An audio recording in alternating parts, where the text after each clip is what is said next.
Well, hello everyone, and thank you so much for joining me again today for my Togetherness Tuesday. For those of you who follow me, you know that I come on every Tuesday and give a little bit of tidbit about relationships, a little bit of relationship advice. I can answer live questions if you post a question, so I would love to have you do that. And today we are going to be talking about what to do when you have a conflict in your relationship where there just doesn't seem to be any way to solve it. So we're going to talk about that. And we're going to talk about the four different outs, basically, of what to do when you have this kind of conflict. So I want to remind everybody, though, if you are not following me, please hit subscribe and subscribe to my YouTube live, my Facebook. Subscribe to my YouTube too. I have a YouTube channel. Would love to have you subscribe to my YouTube channel. All the videos that I do on Facebook Live, I upload to YouTube. I put them also on my blog on my website. So if you miss it on Facebook Live, by not subscribing to my page, then you can catch them all these other places too. I really would love for you to do that. Please leave some comments. Let me know that you're there. If you don't leave a comment, I don't know who's here when I'm using the Be Live. I don't get a list of who's watching me. I see I have a few, so hello. So we're going to talk about what a perpetual conflict is. Well, it is one of those issues that you find that you are still fighting about years down the road. So, you know, you're in a relationship and on year 2, you're fighting about this. On year 5, you're still fighting about this or having conflict about it. Not necessarily fighting, but it's just one of those subjects that you just can't quite bring up without knowing that there's just going to be a little discomfort there, uneasiness, and it's really causing you some unhappiness. And so if you've followed me for a while, you know that I talk a lot about requirements and needs. And requirements are those things that are absolute deal breakers in your relationship. So if you're dating someone, the deal breakers are the things that will cause you to completely walk away from a relationship. And then there's these needs that we have too. So needs are things that we absolutely need, either emotionally, physically, how they happen in our day-to-day life, say a level of neatness or something like that. So we have these needs in our relationship. So what happens when we have a conflict? A conflict is an unmet need or an unmet requirement that keeps coming up. Okay, so when you're married and you've made that commitment, an unmet requirement can be a really big issue. And those are usually the things that we are going to have this perpetual conflict over. So you're already in the relationship, you're committed to the relationship, you want to keep your commitment to the relationship, but you have this big issue. An example of a requirement that may go completely wrong in a relationship is, say down the road, one person really wants children and the other person just decides that they just do not at all. And this could be a really huge conflict that people are going to be looking at. So what are your 4 options here? What do you do when we have this huge issue and we just don't know what to do? Well, there is one solution that so many people fall to these days. It's the number one thing that people do, and that's they leave the relationship. Now, like I said, if you're dating and you hit this huge bump of a requirement not being made or a huge need of yours not being met, then of course, leave the relationship. But when you're talking about a marriage, this is not something that normally you just easily walk away from, although so many people today are, and that is why the divorce rate is so high. So I don't want to leave my relationship. I really don't want to get a divorce. That is just high priority for me to be able to stay in this marriage. So what are my other 3 outs? Well, they're not really outs, but they're ways that you're going to be dealing with this. And the first one is to stay in the relationship and just be unhappy. You're just going to be unhappy. When it comes to this issue or this conflict, you are just going to be unhappy. And, you know, this option is becoming more and more prevalent today because people are really focused on their own fulfillment and their own happiness, but they really don't want to leave this marriage that they've committed to.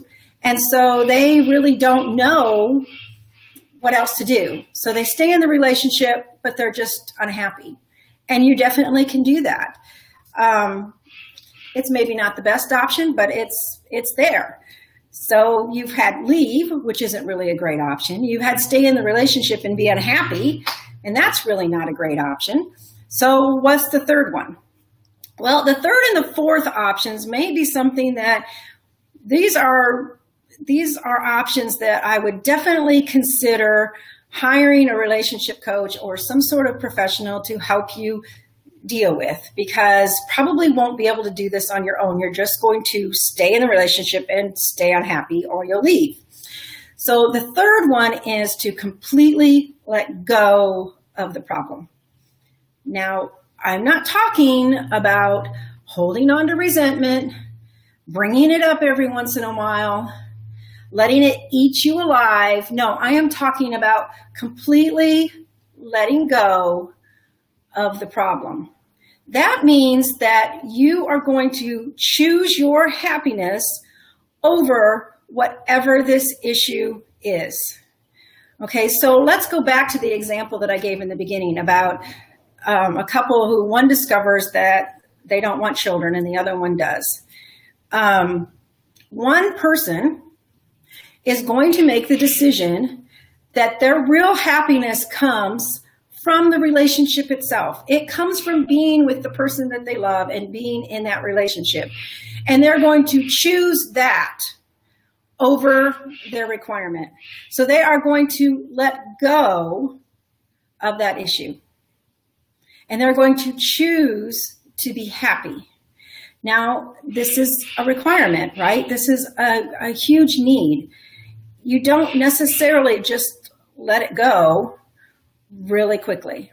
So you may need some help around this. You may need some help around being able to choose the relationship over this requirement.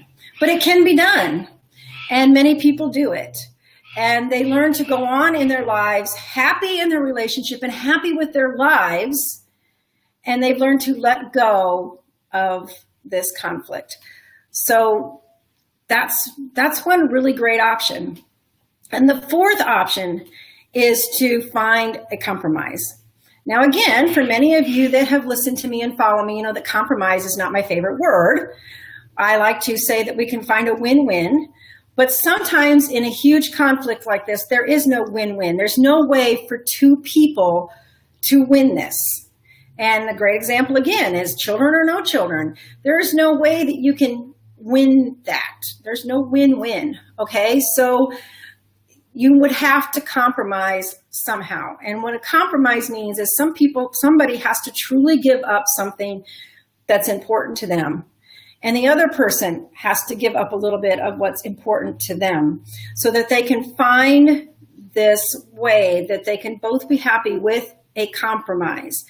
And that's one of the reasons that a compromise doesn't always work, is because when you have to give up something, when you have to give up a part of yourself, you kind of feel like you're really missing out, and it just doesn't always stick. But if you can be committed to your relationship and committed to the happiness of your relationship, you can find that compromise where you're each giving a little bit and you can make it work. And this is something too that you might need the help of someone, a relationship expert or professional, to help you, to guide you through that process. And as relationship coaching is so goal-oriented and skill-oriented, there are definite ways that we can help you reach that goal, whatever it may be. So I encourage you, if you're experiencing this, if you're having a huge conflict in your relationship and you just cannot figure out which one of these four directions to go, do I leave? Do I stay in the relationship and just be unhappy?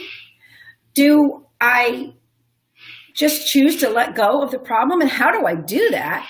Or do we find a compromise, and how do we do that?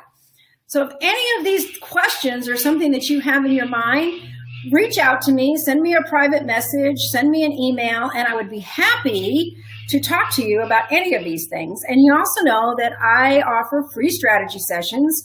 They're 30 minutes, little mini coaching sessions where we can talk just about this. So I encourage you to reach out to me, give me a call, send me an email, schedule your strategy session. You can find where to do that by going to my website, or might even just post a link down below. And we can figure out together how to deal with this ongoing perpetual problem. So that's all I have for today. Again, I come on every Tuesday. Oh, and by the way, I am going to start bringing on some other experts to do little mini interviews. Some friends of mine have graciously said that they would be happy to do some of these Facebook Live videos with me. So it's not just my face you're seeing all the time, but I will be talking with other experts, other friends of mine. We're going to be coming on and talking about all kinds of different topics. So please subscribe to my page so that you can get these videos, or subscribe to my YouTube channel, or go on to sailinghappilyever.com, sailinghappilyeverafter.com, and look up our blog and look what we have to say. And if there's anything that you need some help for, please reach out to me. I would be happy to support you in that. So again, this is Kim Morse with Sailing Happily Ever After.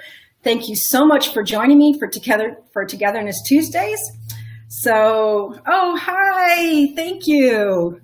Oh, thank you so much. I got to look forward to see you. Oh, Melissa, thanks, Melissa. It's good to see you. Thanks for joining me. So thank you everyone for joining me today for Togetherness Tuesday. And until next Tuesday, keep keeping it together. Bye-bye.